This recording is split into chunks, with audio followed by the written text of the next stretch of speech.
Political গীতরা যেভাবে এটা উপরে ঝাঁপিয়ে পড়েছে নিজেদের ইচ্ছে পূর্ণ করার জন্য, আবার ঘুরে ফিরে রাজনীতি চলে এলো।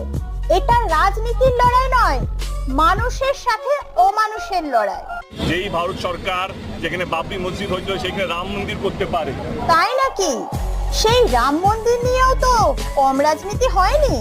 সবই তো বুঝলাম, কিন্তু সঞ্জয় রায়কে শিখন্ডি খাড়া করে যারা যারা অন্যায় যুক্ত, আগে তাদের তো খুঁজে বের করা হোক। নিজে আগে নিজের জায়গা তো পরিষ্কার করো, তারপরে নয় অন্যের নোংরা ঘাঁটবে। জল ধরার জন্য এই বিজেপি আর সিপিএম যারা পথে নেমেছে তাদেরকে আমরা বলতে চাই, আরে এটা সায়নী ম্যাডাম, বড় মাপের নেতা, মানে নেত্রী।